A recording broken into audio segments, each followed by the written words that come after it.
बलूचिस्तान में बीएलए की train hijack करने का मामला सामने आया था।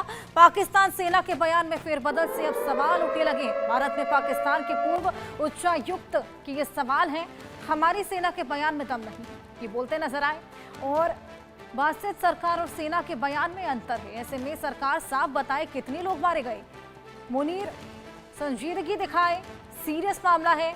ट्रेन हाईजैकिंग पाकिस्तान के लिए शर्मिंदगी का सबब है। भारत में पाकिस्तान के उच्चायुक्त रह रहे हैं अब्दुल बासित, जिनका ये बयान सामने आया है। पाकिस्तान का झूठ अब बेनकाब होने लगा है। ऐसे में अब जिस तरीके से बीएलए के ट्रेन हाईजैक का ये पूरा मामला था, अब वो भी तूल पकड़ता जा रहा है। पाक सेना के बयान में फेरबदल से अब सवाल उठने लगे हैं। जिस तरीके से आए दिन बयान बदलते चले जा रहे हैं, ऐसे में पाक सेना लगातार सवालों के घेरे में है। आखिर कितना झूठ बोलने वाले हैं शहबाज, ये बेहद बड़ा सवाल यहाँ खड़ा हो रहा है। पहला झूठ जो कि उन्होंने बोला वो ये कि सिर्फ 4 पाकिस्तानी सैनिक मारे गए थे। 4 पाकिस्तानी सैनिक जो कि मारे गए। सच्चाई क्या थी ये भी आपको बता दें, 214 सैनिक मारे गए। और ये देखिए दूसरा झूठ, 440 यात्री बचाए गए। सच्चाई कि बीएलए ने कहा है कि कुछ और संख्या है। तीसरा झूठ, 33 बलूच लड़ाके यहाँ मारे गए हैं। चौथा झूठ, हाईजैकिंग की घटना का बड़ा असर नहीं हुआ। ये तमाम झूठ यहाँ पर शहबाज सरकार बोलती हुई नजर आ रही है। पांचवा झूठ, हाईजैकर्स को तुरंत मार गिराया गया। सच्चाई की घटना के 24 घंटे बाद पाक सेना मौके पर पहुंची थी। 24 घंटे का समय हो चला, जिसके बाद पाक सेना वहां पर पहुंची। सातवां झूठ, बलूचिस्तान में आतंकवादी घटना, ये देखने को मिली। सच्चाई क्या थी? सच्चाई बिल्कुल इतर थी। बलूचों का स्वतंत्रता ये संग्राम था। ट्रेन हाईजैक में हमने देखा किस तरीके से बलूच विद्रोह सिर्फ चंद आतंकियों तक यहाँ पर पहुंच पाई है। ये तमाम दावे यहाँ पर किए गए हैं। ऐसे में ये तमाम झूठ यहाँ पर बोले गए और दावों में अब फेरबदल भी देखने को मिल रहा है। एक दिन कुछ और दावा किया जाता है, दूसरे दिन कुछ और दावा किया जाता है। ऐसे में अब इन दावों पर सवाल खड़े होने लगे हैं। ट्रेन हाईजैकिंग में जिस तरीके से विदेशी साजिश की भी बात सामने आई थी, लेकिन अब दावा कुछ और ही कह रहा है, सच्चाई कुछ और ही कह रही है। आखिर पाक सेना ये तमाम झूठ क्यों बोल रही है? क्यों यहाँ पर शहबाज सरकार लगातार ये झूठ बोलती हुई नजर आ रही है? 214 जवान मारे गए, लेकिन आंकड़ों को भी यहां पर छिपाया जा रहा है। हमारे साथ जुड़ गए हैं लेफ्टिनेंट कर्नल जे.एस. सोडी जी और हुसैन जावेद हमारे साथ जुड़ गई हैं, पाकिस्तानी पत्रकार हैं। सबसे पहले मैं आपके पास ही आऊंगी जावेद, जिस तरीके से आए दिन यहाँ पर बयानों में फेरबदल हम देख रहे हैं, ऐसे में किन दावों पर हम भरोसा करें और ये फेरबदल क्यों देखने को मिल रहा है?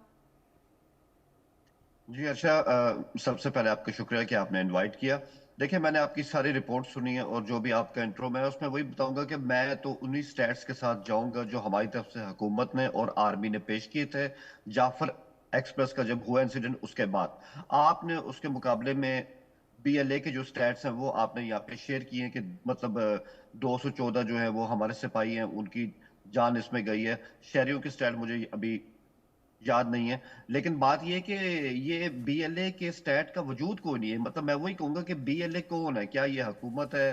क्या ये कोई मतलब इनका कोई सियासी असर है? ये एक बैंड आउटफिट है, दहशतगर्द है ये ग्रुप, और ये सोशल मीडिया पे जो मर्जी करें, इसकी कोई मतलब इनकी कोई हैसियत नहीं है। ये ऐसा ही है।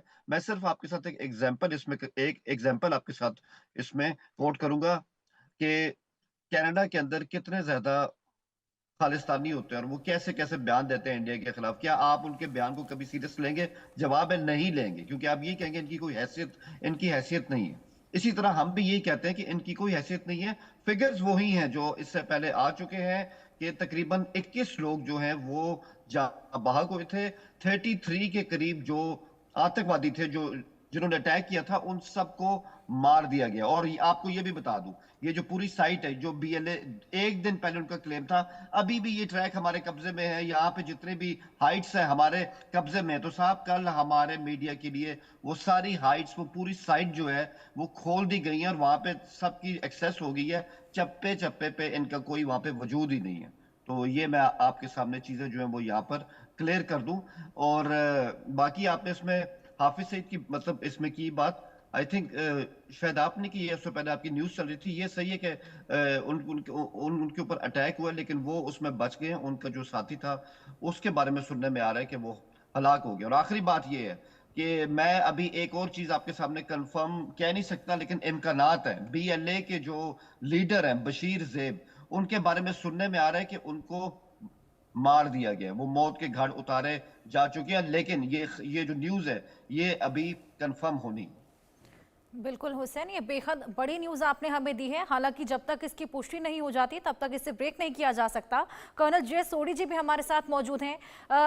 जे सोडी जी, बीएलए का साफ कहना है कि अगर यहाँ पर दावा पाक सेना कर रही है कि आंकड़े ये सब हैं, तो ऐसे में क्यों नहीं कोई एक वीडियो जारी कर दी जाती या कोई स्टेटमेंट जारी कर दिया जाता? जय हिंद हर्षा जी, ये मेरा सौभाग्य कि मैं आपके न्यूज चैनल विख्यात को पैलेस के साथ हूं। 1999 का कारगिल युद्ध हमें अच्छी तरह याद है, जब पाकिस्तान ने अपने मृत सैनिकों की लाशें लेने से मना कर दिया था। भारत ने और भारत सेना ने काफी दबाव डाला। उसके बाद पाकिस्तान ने कुछ लाशें वापस ली, सारी नहीं ली। और जो वो लाशें ली, पाकिस्तान ने आज तक नहीं कबूला की उसकी सेना के वो सैनिक थे, जिसकी वजह से जो उनकी छवि पे एक नेगेटिव असर पड़ा, वो अब दोबारा दिख रहा है कि जब पाकिस्तान ने कहा कि सिर्फ उनके 4 सैनिक मारे गए इस जाफर एक्सप्रेस हाईजैक में, लेकिन बीएलए ने कहा कि उन्होंने पूरे 214 पाकिस्तानी सेना के सैनिक मार दिए हैं। अगर पाकिस्तान सेना के बयान में कुछ सच है, तो मैं आपके चैनल के माध्यम से हर्षा जी उनसे 2 सवाल पूछना चाहूंगा। पहला, अगर वाकई में पाकिस्तानी सेना सही कह रही है, तो अब तक ऐसा वीडियो क्यों नहीं जारी हुआ जो कि टनल नंबर 8 से ट्रेनों को जाते हुए दिखाता है और यह दर्शाता है कि सब कुछ ठीक है? दूसरा, अगर सिर्फ 4 ही पाकिस्तानी सेना के सैनिक मारे गए, तो 250-300 कॉफिन्स क्यों उस जगह पे तैनात किए गए, भेजे गए जहां पे ये हादसा हुआ? उन अस्पतालों में भेजे गए। जो वीडियोस पाकिस्तानी नागरिकों के आए कि उन्होंने कहा कि कितनी वहां पे फायरिंग हुई, कितने लोग मरे, क्या ये सब झूठ है? ये बिल्कुल झूठ नहीं है हर्षा जी। हकीकत ये कि पाकिस्तानी सेना और पाकिस्तानी हुकूमत झूठ बोल रहे हैं। दुनिया से तो बोल रहे हैं, बोलते हैं, आज वो अपने नागरिकों से भी बोल रहे हैं।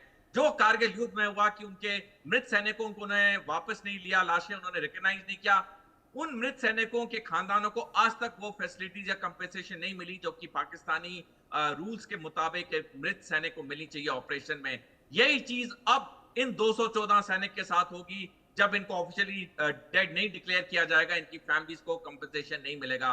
पाकिस्तानी हुकूमत और पाकिस्तानी सेना को एक चीज याद रखनी चाहिए, जो उनकी सत्ता की भूख है वो आज उनके नागरिकों और उनके अपने आम सैनिकों के खिलाफ हो चुकी है।